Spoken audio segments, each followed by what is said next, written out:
Most of the retirement advice in this country is built around a number, a big scary number, $500,000, 700,000.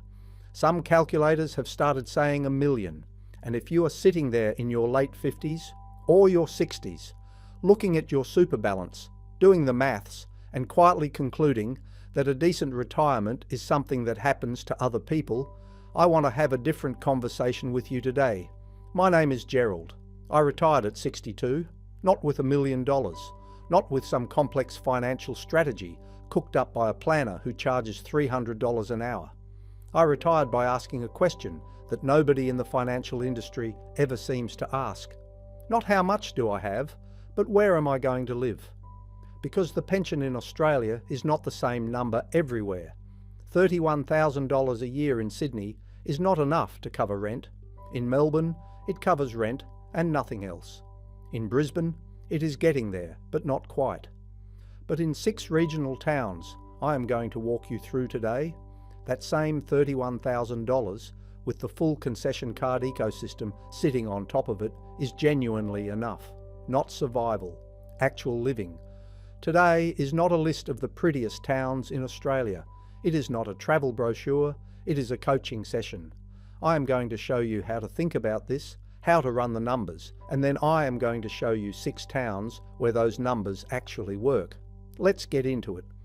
Before we talk about towns, you need to understand what the pension actually is, because most Australians only know the headline number and they stop there. That is the first mistake. As of March 2026, the full single-age pension is $1,209.90 per fortnight. Work that out over a year and you get $31,457. That is the number most people focus on, and honestly, in isolation, it looks tight. But that is not the full picture. Not even close. When you receive the age pension, you automatically receive the pensioner concession card, and that card is worth, conservatively, between $2,000 and $5,000 in annual value, depending on your state and your circumstances. Here is what it actually does. It makes your prescription medicines dramatically cheaper through the pharmaceutical benefits scheme. If you are on blood pressure medication, cholesterol tablets, arthritis treatment, the savings after the PBS concession threshold kicks in can be $1,000 to $2,000 a year compared to what you were paying before. It means your GP visits are often bulk billed entirely. In a good regional town with a bulk billing practice, your out-of-pocket healthcare cost becomes almost nothing. Just your PBS copayment on whatever medications you take. Every Australian state provides utility concessions for pensioner concession card holders. These range from around $200 to nearly $700 a year off your power bill, depending on where you live. Most councils give pensioners a rebate on council rates, typically around 50% up to a cap. That is real money. And you also get vehicle registration concessions in most states, public transport discounts, and the seniors card from your state government, which gives discounts at hundreds of businesses. Now add rent assistance. If you are renting privately on the full age pension, the maximum rent assistance payment in 2026 is $188.20 per fortnight. That is an additional $4,893 per year on top of everything else. So when you add all of this together properly, a single renting pensioner who claims everything they are entitled to has approximately $2,778 per month to work with. That is the real number, not the headline pension, the full picture. Write that down.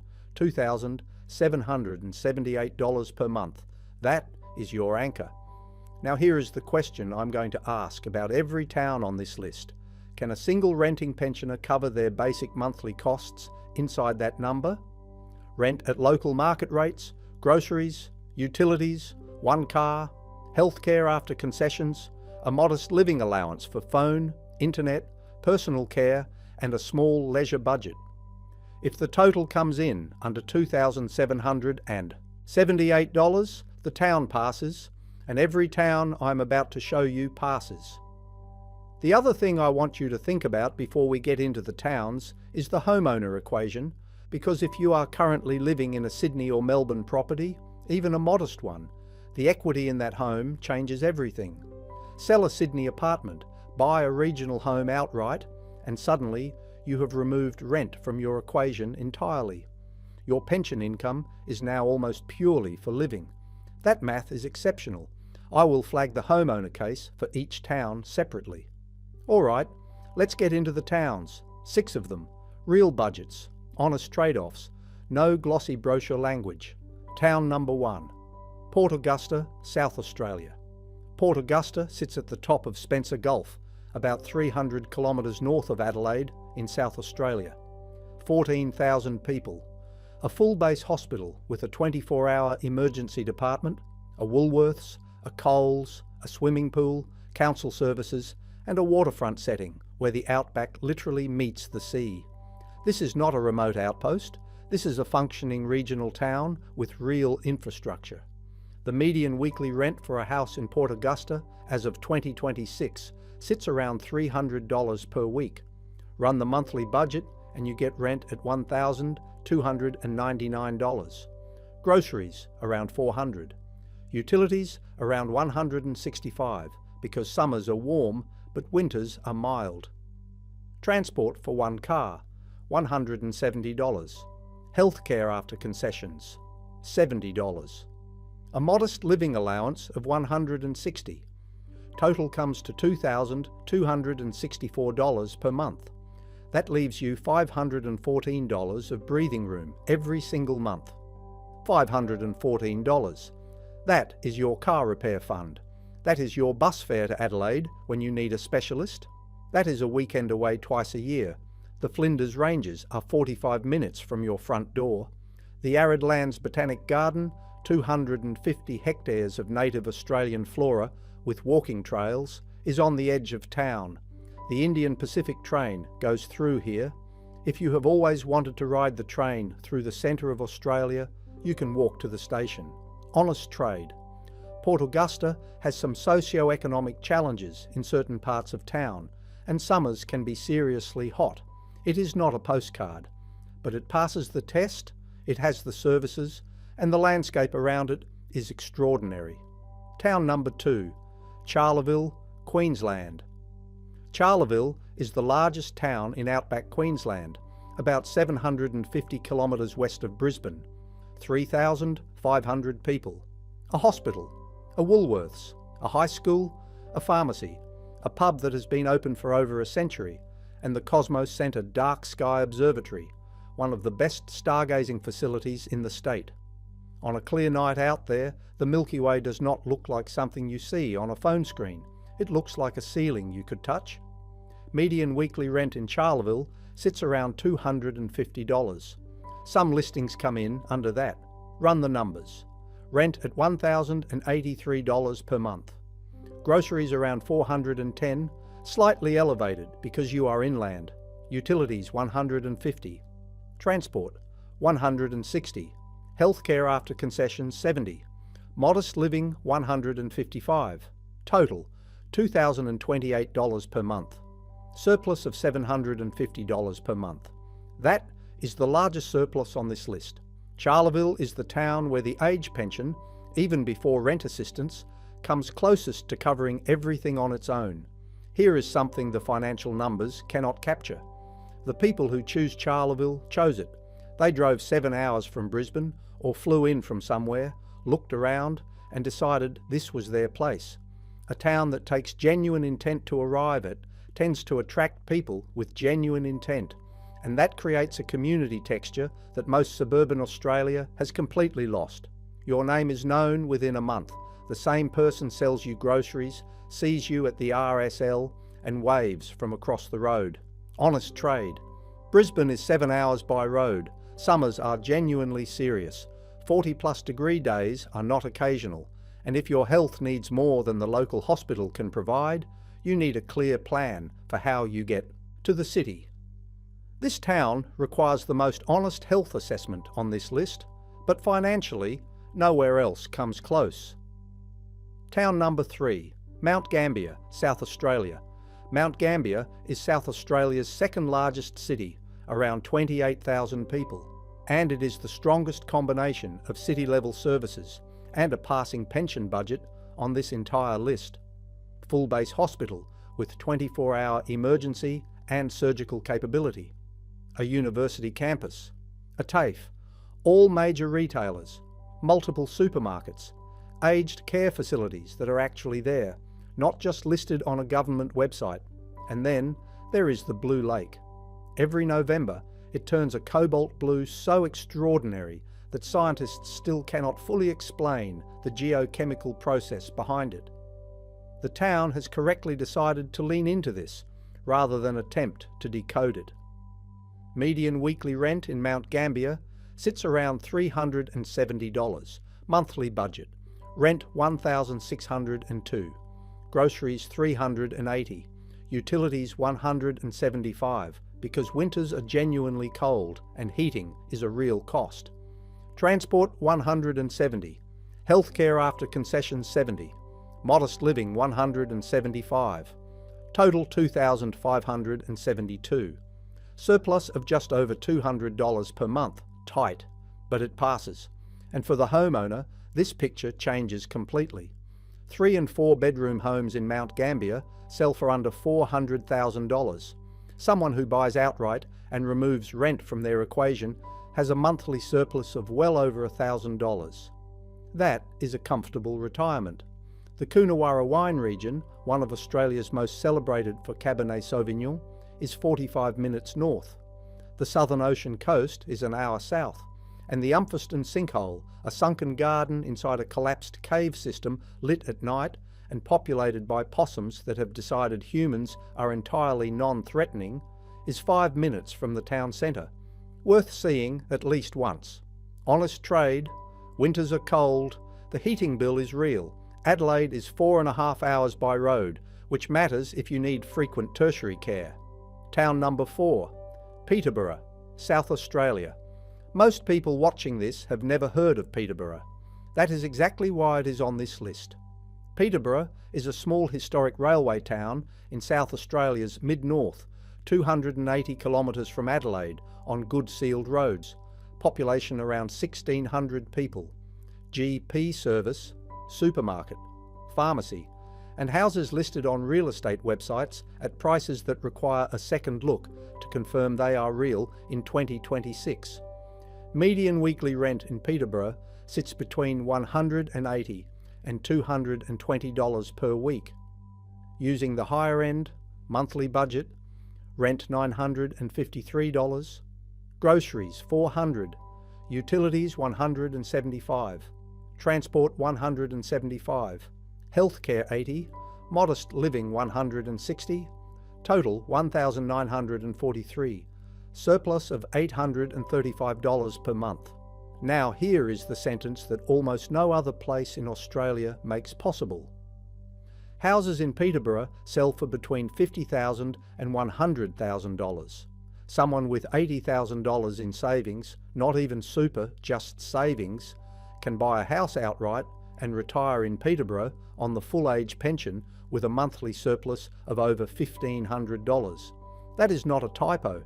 That is what geography does to the retirement equation when you actually change the variable. Honest trade. The town is genuinely small. Services are limited. The nearest full hospital is about an hour away.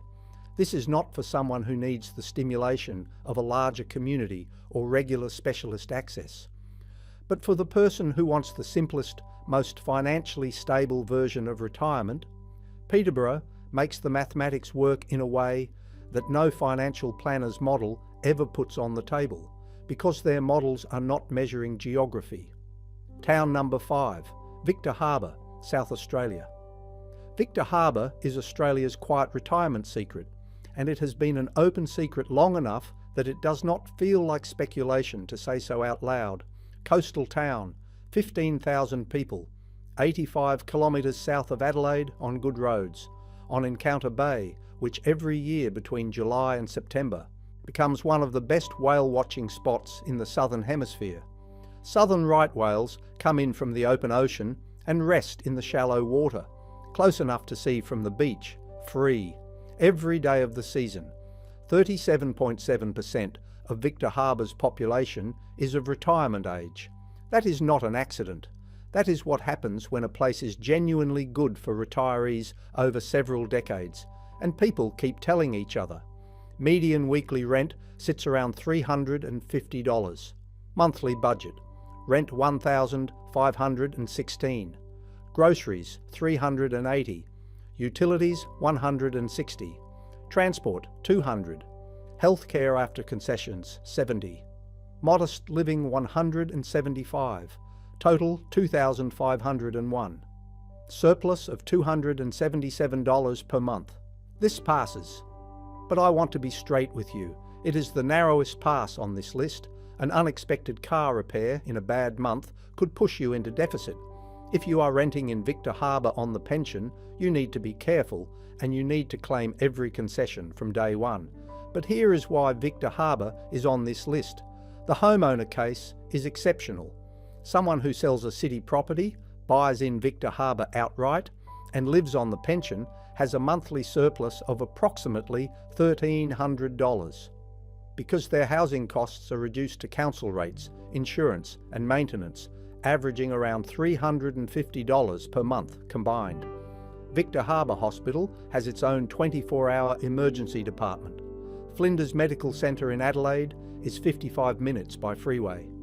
The distance to serious medical care is not a barrier.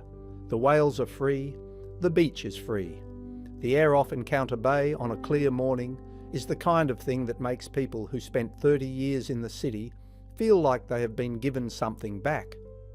Victor Harbour is the best lifestyle on this list, the tightest renter's margin, and the most compelling homeowner case. Know which situation you are in before you make it your answer. Town number 6, Rockhampton, Queensland. I want to be honest with you about Rockhampton before I put the budget numbers up.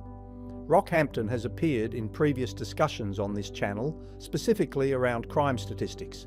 That is still true, and I am not walking it back. Suburb research in Rockhampton is not optional, it is essential. Use the Queensland Police online crime map and look at specific streets before you commit to a location. The difference between the right suburb and the wrong one in Rockhampton is significant. But Rockhampton also passes this financial test, and it passes it with a level of medical services that no other town on this list comes close to matching. 80,000 people. Regional city, not a regional town. Rockhampton Hospital is a full tertiary hospital, not a district hospital. Tertiary. That means complex oncology, cardiac intervention, neurosurgery, and specialist services available in the city where you actually live. For a retiree who is thinking seriously about what happens when health becomes the priority, that matters more than almost anything else on this list. Median weekly rent around $350, monthly budget, rent $1,516, groceries $360, utilities $155, warm climate means lower heating costs, transport $165, healthcare after concessions $70, modest living $170, total $2,436, surplus of $342 per month. The Capricorn Coast, Yeppoon and Emu Park is 60 kilometres east. Great Keppel Island day trips run regularly. The Botanic Gardens are free. The beef in Rockhampton is exceptional, and the local restaurants know exactly what to do with it. If your health situation requires tertiary hospital access in the city where you live, Rockhampton is the only answer on this list. Now, I want to talk about 3 decisions, because the towns are the starting point, but these 3 decisions are what determine whether pension-only retirement actually works for your specific situation. Decision number 1. Own your home or have a concrete plan to own it. A renting pensioner can make these towns work. The numbers prove it. But the tightest pass on this list is $200 of surplus per month. A car repair, away from a difficult month. The most financially secure version of this life is sell a city property, buy outright in a regional town, use the pension for living. Every dollar not spent on rent stays in your pocket. Decision number 2. Your health situation must match your town. Some of you watching this need regular specialist visits to a capital city. That is real, and it changes which towns work for you. Rockhampton is the only town on this list with tertiary hospital capability. Victor Harbor and Mount Gambier have the fastest Adelaide access. Charleville and Peterborough have the smallest local healthcare infrastructure. Know your situation before you fall in love with a location. Fall in love with the location second. Decision number 3. Claim every concession immediately. Rent assistance requires a claim through Centrelink. State government utility rebates require separate registration. Your seniors card requires an application to your state government. Council rates pensioner rebates require paperwork to your local council. None of this is complicated, but none of it is automatic. Get every single one done in your first month after you arrive. The difference between claiming everything and claiming nothing is between $3,000 and $5,000 per year. Every year. That is not a rounding error. Here is the honest conclusion from everything I have covered today. The age pension is not enough in the capital cities. The financial industry knows this, and their answer is always the same: save more. But the real answer, the one they never give you, is simpler. Change the variable they refuse to change. Change the location. In the right regional town, with rent assistance and concessions fully claimed, and ideally with a home bought outright, $31,000 a year is enough. Not survival, a life, a community. Mornings with something to walk to, evenings without financial anxiety, a place where people know your name at the post office and the doctor bulk bills every visit. The towns on this list are not perfect. Every one of them came with an honest trade-off. That is because I am not selling you anything, and I am not building you a brochure. I am showing you what is real. If you want to know more about any of these towns specifically, or if you want me to dig into the budget breakdown for couples instead of singles, drop it in the comments. I read everything. And if this video shifted how you think about what the pension can actually do, that is what this channel is for. I am Gerald. I retired at 62, and I will see you in the next one.